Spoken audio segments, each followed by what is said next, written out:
At 5:11 in the morning, just before sunrise, the starboard lookout on the U.S. naval vessel suddenly went still. For half a second, he froze, then leaned into the sound-powered phone. Multiple small craft bearing 086, closing fast on the bridge. Nobody asked him to repeat it. Down in the Combat Information Center, the contacts were already on the screen. 3 small, low-profile boats. No AIS, no navigation lights, no clear identity. They were moving silently through the gray morning, 18 nautical miles west of the Strait of Hormuz. The sea looked calm. The tactical picture did not. On radar, the 3 contacts moved in a loose line, fast enough to matter and steady enough to feel deliberate. On the bridge, the officer of the deck stepped closer to the forward windows. There was no shouting, no sudden turn, no dramatic alarm, only the low vibration of machinery, the soft click of headsets, and the glow of displays across faces trained to stay calm. Below, a watchstander marked the tracks. Surface contacts. Sierra 1, Sierra 2, Sierra 3. Speed 32 knots and increasing. No response to automated challenge. The captain was already on the bridge. He did not rush in. He was simply there, hands behind his back, eyes forward, listening to the ship and the reports around him. That alone changed the mood. Sailors straightened, voices became shorter, reports became cleaner. Bridge to CIC. Any flag? Any emissions? A short pause. Negative AIS, intermittent low-power handheld transmissions. No commercial signature. That was enough. The first radio call went out across bridge to bridge. Unidentified small craft. This is a United States naval vessel operating in international waters. You are approaching at unsafe speed. Alter course immediately. Only static came back. The contacts kept closing. At that distance, they were still just dark shapes in the dawn. Thin black cuts moving over flat water, leaving white wakes behind them. But the geometry was wrong. Civilian boats do not approach a U.S. naval vessel from several angles before sunrise, with no lights, no identification, and no answer to a direct call. In CIC, the tactical action officer sharpened the image with electro-optics. Grainy shapes appeared on the screen, narrow hulls, outboard spray, heat signatures low and tight. Then one operator leaned closer. Possible 4th heat source on lead craft, stern mounted. Nobody said what it might be. Not yet. The captain kept looking forward.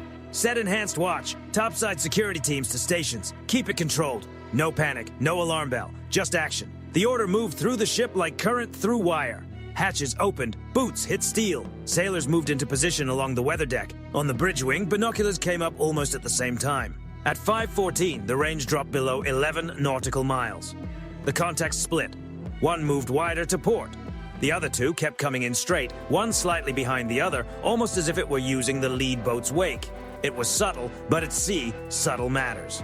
One boat was shaping the approach, another was screening it. Inside CIC, the surface picture updated again. Sierra 1 and Sierra 2 maintaining intercept geometry, Sierra 3 offsetting port side. The officer of the deck keyed the mic again. Unidentified small craft, this is a United States naval vessel. Alter course now. You are closing a sovereign immune vessel. Failure to comply will be treated as dangerous intent. Still nothing. At 8 nautical miles, the first clear visual came through. The image stabilized just long enough to turn suspicion into detail. The lead craft carried no fishing gear, no nets, no crates, no lines, just men, several of them. Dark clothing, compact silhouettes. One seated low near the bow, another turned inward, holding something long across his knees. Then the trailing boat lifted on a swell and the camera caught it. A ladder, not rope, not cargo piping, a compact boarding ladder tied along the side of the hull. The air on the bridge seemed to cool. From below, the TAO's voice came tighter now. Captain, recommend classify as probable boarding threat. The captain answered at once. Do it. That changed everything. The report was passed, logged, and time-stamped. Probable boarding threat. The ship did not turn away. It did not speed up wildly. It did what a professional crew is trained to do under pressure. It became more precise. The helicopter detachment was ordered to stand by. Topside stations remained trained but controlled. Cameras locked in. Every bearing, every speed change, every unanswered warning was recorded. At 5:17, the range fell through 5 nautical miles. The portside contact Sierra 3 surged ahead. Now the pattern made sense. One boat to draw attention, one to screen, one to close. The bridge-to-bridge circuit crackled again, but this time a reply finally came. It was brief, accented, and far too calm. American vessel, maintain present course. That was all. No name, no unit, no explanation. Just a command directed at a U.S. naval vessel in open water. The captain's expression did not change. Negative. You are approaching a United States naval vessel in an unsafe manner. Turn away now. No answer. Through the forward glass, the boats were now visible without magnification. Hard shapes racing over brightening water, wakes spreading behind them like cuts across the surface. On the lead craft, a figure stood fully into view. Helmet, vest, gear secured close to the chest, not fishermen, not confused civilians, a trained boarding team. By 5:19, one of the boats was close enough for topside watchstanders to make out movement on deck. Another lifted over a swell, showing its bow for a moment. Mounted there, clearly visible in the dawn light, was a grappling assembly secured beside the ladder. That was the moment the last doubt disappeared. Inside CIC, a watchstander said what everyone already understood. "They're setting for the hull." The captain gave the next order in the same calm voice he had used all morning. "Hold steady, record everything, prepare to deny boarding." Because the men racing toward the ship were no longer shadowing it. They were committing. At 5:19 local time, the distance between the U.S. vessel and the lead fast craft had fallen to less than 3 nautical miles. That was no longer an approach, that was a countdown. On the bridge, the captain kept his eyes forward as the tactical picture tightened around him. The lead boat was centered off the starboard bow. A second ran slightly aft and wider, using spacing that looked planned, not improvised. The third remained to port, offset and still dangerous. 3 boats, 3 angles, 1 purpose. Below, the track lines narrowed on the screens. Sierra 1 steady at 3.8 knots, Sierra 2 at 3.5, Sierra 3 holding port separation. The TAO did not need to say the rest. Everyone could see it. They were shaping the ship. The first denial measures began immediately. A long-range acoustic hailing system came alive over the forward weather deck, its amplified warning cutting across the morning water. "Small craft, this is a United States naval vessel. You are closing in an unsafe manner. Turn away immediately." The warning repeated again and again. No reply. Only engines. Fast outboards hammered the surface. Hulls bounced hard over light chop. White spray kicked off their bows as they kept coming. The officer of the deck gave the next command. "Topside security teams, track only." Along the starboard side, sailors in helmets and protective gear locked into position behind mounted systems and cover. Their barrels followed the boats, but nobody acted too early. Every movement was measured, disciplined, deliberate. This is what control looks like at sea. You show readiness. You do not waste it. At 5:20, the bridgewing watch got a better look through magnified optics. Lead craft, 4 personnel visible. 1 standing aft. 1 forward with ladder assembly. Possible tactical gear confirmed. The report landed heavily because it confirmed what the cameras had already suggested. These men were not there to harass. They were there to reach the ship. The captain gave 1 short nod. "Launch the helo." On the flight deck, the MH-60R crew was already moving. Rotors began turning, slow at first, then faster, cutting the dawn air into hard mechanical pulses. Deck crew crouched low with wands in hand as the helicopter shifted from standby to action. This was not a show of force for effect. It was tactical. The helicopter brought speed, sensors, angle, and pressure. Most importantly, it put American eyes directly above the threat. Inside CIC, the picture changed again. Sierra 3 increasing speed. Port contact now 40 knots. The portside boat was no longer simply offsetting. It was bait. Its job was to pull attention wide while the starboard pair continued the real work. The captain understood it immediately. Do not chase the port craft. Maintain starboard priority. That was the right call, because while one boat tried to draw attention away, the second starboard contact suddenly surged ahead of the leader, cutting tighter across the ship's projected path. It was a layered move. One craft screened, another closed behind the distraction. On a civilian vessel, that kind of confusion could create panic. On this ship, it created a clearer picture. The MH-60R lifted off at 5:21. Rotor wash blasted across the deck, chains rattled, spray whipped off the sea as the helicopter moved low over the starboard side and accelerated toward the incoming craft. From the bridge, its silhouette flashed across the brightening horizon, then banked hard, placing itself between the ship and the lead boat. Now the geometry changed. The boarding team was no longer racing only toward a naval vessel. They were doing it under a helicopter. The helo crew activated electro-optical and infrared systems. The imagery came through clear. Dark uniforms, protective gear, compact equipment, one man gripping the side rail beside the boarding ladder, another crouched near a bundle that looked like additional climbing gear. The helicopter made its first pass low and loud. Controlled, not reckless. Close enough for the rotor wash to strike the boats with full force. Water erupted around the fast craft. Their bows slapped harder against the surface. One man threw an arm up against the spray. Another turned away, briefly blinded by the noise and turbulence. Then the airborne warning came. Small craft, this is a United States Navy helicopter. You are conducting an unsafe approach on a U.S. naval vessel. Break off now. The warning repeated. This time, one boat answered. Just 3 words. Maintain your course.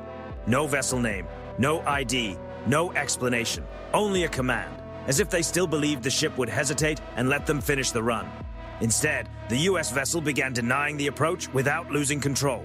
A slight rudder correction changed the angle and thickened the starboard wake. To an outsider, it would have looked small. To a fast craft trying to come alongside, it changed everything. The water beside the hull became rougher, more violent, harder to read. The final approach lane was no longer clean. At 5:22, the lead boat was under 1.5 nautical miles away. Too close. On the helicopter feed, one man rose to a half-kneeling position and raised his arm in a forward signal. Go! The screening boat cut tighter, the ladder boat tucked into its wake. From the bridge wing, a lookout called what the optics already confirmed. They're making their run. The helicopter dropped lower. The ship held steady. The topside teams remained locked in. No premature move, no panic. But the boarding window was opening, and everyone on that bridge knew the next seconds would decide whether those men reached the hull or were stopped in the water. At 5:22, the boarding window opened and the approaching team took it. The screening boat cut sharply across the starboard bow, throwing spray and wake in a final attempt to break visual tracking. Behind it, the ladder boat disappeared for a split second inside the churn, then reappeared closer, faster, and exactly where it wanted to be. On the bridge wing, the range caller did not raise his voice. Starboard contact inside 1 mile. That was close enough for naked eye detail now. Not shapes, not silhouettes, men. One at the bow, crouched low beside the grappling assembly, another braced behind him with compact gear secured across his chest, a third gripping the rail with both hands as the boat slammed over the swell. Their faces were hard to see in the bouncing light. Their posture said everything. They were no longer testing reactions. They were committed to the hull. The captain watched for one more beat, then gave the order the ship had been building towards since first contact. Deny boarding, nothing more. No speech, no emotion, just 2 words. On the starboard side, the security teams tightened their arcs. On the bridge, the officer of the deck ordered a sharper rudder correction. Still controlled, still deliberate, but no longer subtle. The ship's wake thickened into a moving wall of broken water. White turbulence boiled along the starboard side, turning the final approach lane into a violent strip of churn and rebound. For a small boat, it was a nightmare. For a boarding craft, it was still possible. That was why the helicopter went lower. The MH-60R dropped until rotor wash hammered the surface around the fast craft like invisible pressure. The sea beneath it flattened, then burst outward. Spray blasted across the bow. One man lost balance and dropped to a knee. Another reached for the ladder to keep it from shifting. From above came the final warning. Small craft, break away now. You are attempting to board a United States naval vessel. Turn away immediately. No reply. Instead, the lead man raised one arm and chopped it forward. Go! At 5:23, the distance collapsed under 400 yards. On the helicopter feed, the gear was unmistakable. Hook assembly forward, compact ladder midships, at least 4 men aboard. One had moved toward the bow and was preparing to stand. Inside CIC, the TAO made the call the bridge had been waiting for.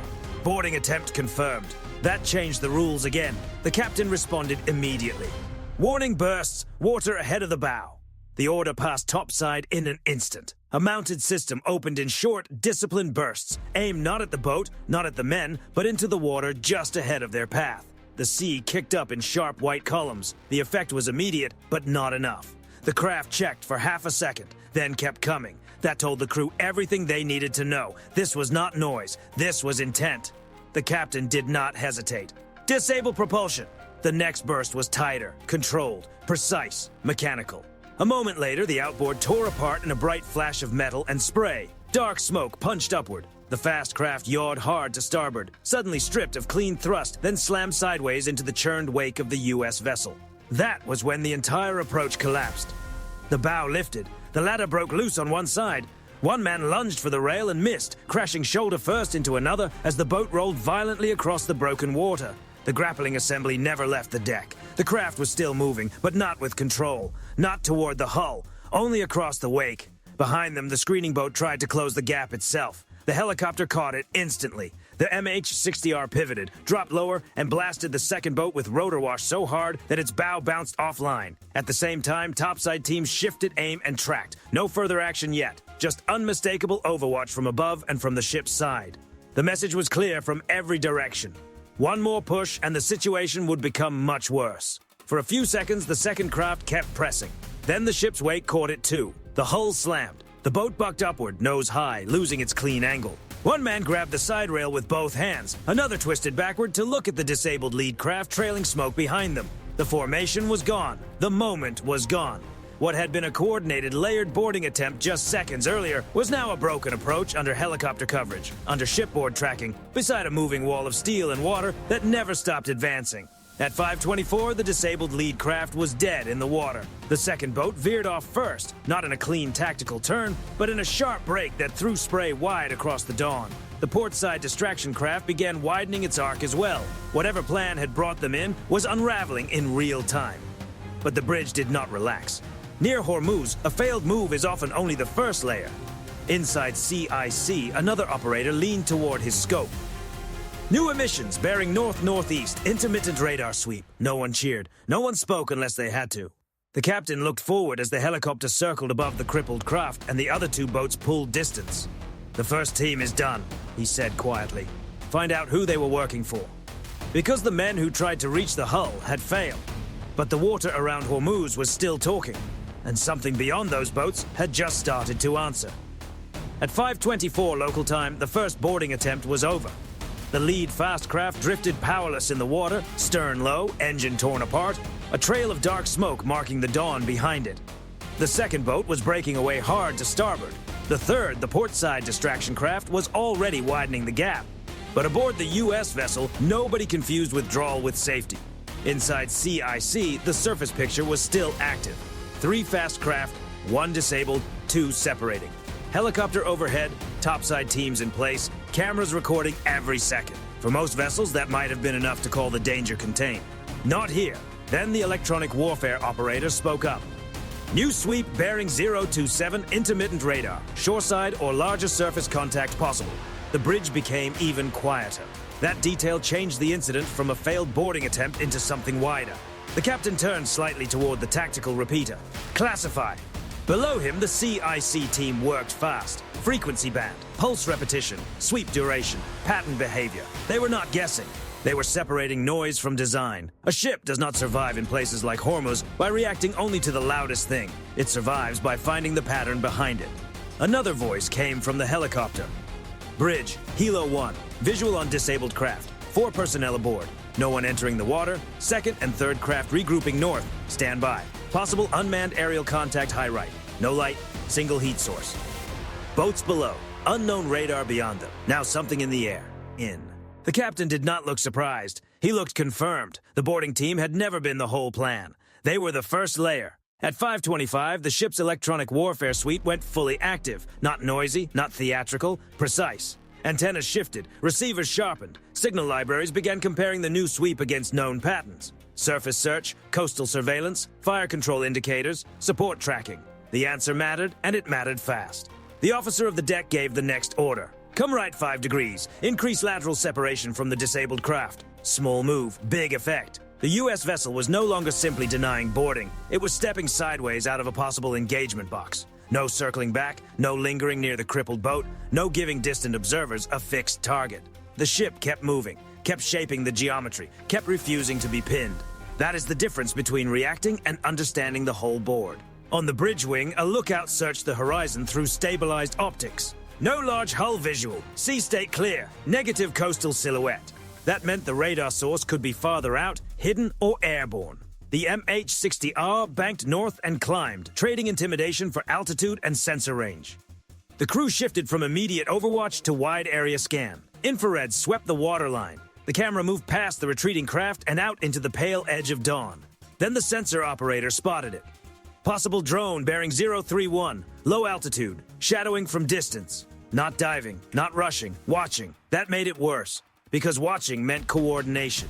Inside CIC, the tactical picture started to connect. The port-side bait boat, the starboard ladder boat, the screening craft, the delayed radar sweep, the possible drone feed overhead. It fit too well to be improvisation. Someone had built this approach in layers. Not necessarily to win a boarding outright, but to create friction, to trap the ship in a narrow moment, to force a response, to expose procedures, maybe to hold the vessel in place long enough for something larger to matter. But the window was already closing. The U.S. vessel was moving out of it. At 5:26, the captain issued an order that said everything about who still controlled the encounter. Do not pursue the retreating craft. That was discipline. It would have been easy to chase, easy to push the helicopter after the two boats now pulling away, easy to let the adrenaline of the failed approach drag the ship into a messy extension of the encounter. Instead, the crew did what professionals do. They widened the lens. The electronic warfare officer finally had enough fidelity for a first assessment. Radar sweep consistent with maritime surface search, not fire control, repeating irregularly, likely cueing or tracking support. Support. That one word confirmed the logic of the whole event. The boarding team had come close. Something else had been watching what happened when they did. Then the helicopter called again. Helo 1 to bridge. Drone contact turning away. Repeat. Contact turning away. No closer approach. That meant two things. First, the observers had seen enough. Second, they knew the U.S. vessel knew. At 5:27, the two surviving fast craft began opening range in earnest. No longer shaping, no longer screening, no longer pretending they had the initiative. Their wakes lengthened, their formation loosened. The drone faded north. The radar sweep became weaker, less frequent, more cautious. And aboard the U.S. vessel, the pressure began to reverse. The bridge remained tense. The helicopter stayed airborne. Topside teams remained ready, but the center of gravity had shifted. Minutes earlier, the incoming team had tried to dictate the approach. Now they were reacting to a ship that had read the first layer, denied the second, and refused to stay where the larger trap needed it to be. The captain watched the horizon for another beat. They wanted us fixed on the boats. Nobody answered. Nobody needed to. Because now it was obvious. The boarding attempt had never been only about hooks and ladders. It was about freezing an American vessel in place long enough for another layer to matter. But that layer arrived too late, or expected too much. At 5:28, the U.S. vessel was clear of the most dangerous water around the disabled craft. The fast boats were retreating north. The suspected drone was gone. The radar sweep was fading. Not because the threat had been imaginary, because the ship moved faster than the plan behind it. And in places like Hormuz, that is how you survive the second danger. Not only by stopping the first move, but by seeing the one behind it before it closes. At 5:28 local time, the water around the U.S. vessel began to open again. Not because the threat had been small, because the response had been larger than the men who came in on those boats. To the north, the two surviving fast craft were running for distance. Their wakes stretched long and uneven in the early light. Behind them, the disabled lead boat drifted in the swell, stern blackened, propulsion gone, the failed boarding ladder hanging crooked over the side like a piece of abandoned intent. Above it all, the MH-60R circled wide and steady, camera locked, recording every second. On the bridge, nobody celebrated. The captain kept the ship on course. Same bearing, same discipline, no sharp victory turn, no chase, just a U.S. naval vessel continuing through international waters after denying a boarding attempt less than 10 minutes after first visual confirmation. That is the part most people never understand about these encounters. Winning does not always look loud. Sometimes it looks like a ship that never stopped moving. Inside CIC, the real aftermath had already begun. The threat board was still full, but now the data mattered more than the adrenaline. Operators replayed electro-optical footage frame by frame.